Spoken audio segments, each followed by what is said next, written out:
Gracias, Presidenta. Las reservas que presento a los 9 artículos de la iniciativa tienen como justificación el grave impacto que tendrá la reforma aquí planteada sobre los recursos públicos, misma que no fue explorada durante su discusión en las comisiones.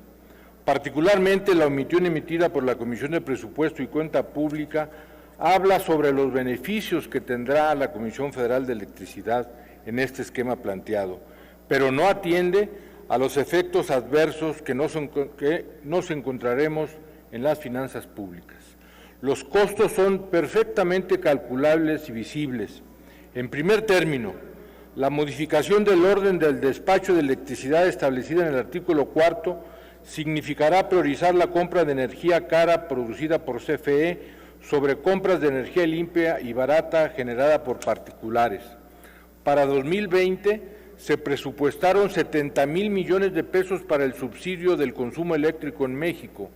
Para diciembre de 2020 se hicieron transferencias desde Hacienda a CFE Suministro Básico por 75,000 millones de pesos, 5,000 millones más de lo establecido en el presupuesto. Por primera vez en al menos 5 años se llegó a ocupar el 100% del presupuesto para subsidios, siendo que generalmente se transferían efectivos entre el 60 y 65% de los recursos presupuestados. Esto nos lleva a determinar que al producir energía más cara para cumplir con la demanda, habrá 2 posibles fuentes de recursos para cubrir el costo. Se solucionaría el elevado costo de producción mediante un mayor subsidio gubernamental a la tarifa, los que nos llevaría a gastar más de 100,000 millones de pesos anuales por este rubro. También se podría solucionar trasladando el aumento de costo de generación al usuario final, lo que nos llevaría a tarifas más caras.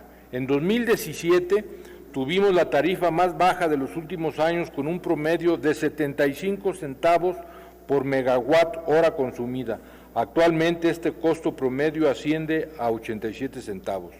Con el esquema de compra basado en el costo de producción, se prepondera la compra de electricidad eficiente, energía que es limpia y barata. Esto se tradujo en la disminución de tarifas de consumo. Con el esquema que se plantea en la reforma, esta capacidad se elimina y se priorizará la compra de energía CFE, sea esta cara o barata, limpia o excesivamente contaminante. En segundo término, el cambio de estructura de suministro de electricidad que se tiene mediante contratos de cobertura eléctrica por los contratos de cobertura eléctrica con compromiso de entrega física nos llevará a un sinnúmero de demandas que necesariamente tendrán que ser atendidas mediante el pago de indemnizaciones a privadas por el incumplimiento de contratos. La sola revisión de permisos y contratos establecidos en los artículos 4 y 5 transitorios significará el desembolso de recursos públicos para el pago de indemnizaciones a las que ascenderán las empresas mediante largos litigios que ya sabemos que el gobierno no es muy adepto a la mediación y a la negociación.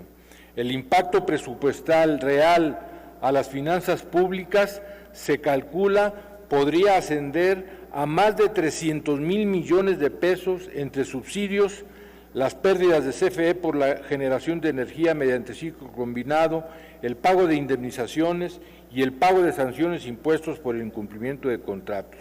Este golpe será brutal para el país, que viene de un debilitamiento de las arcas públicas muy importante, donde se han acabado los ahorros previos y que día a día se enfrentan enormes dificultades de recaudación para poder seguir con la operación de todo el aparato público y las políticas públicas que se han implementado.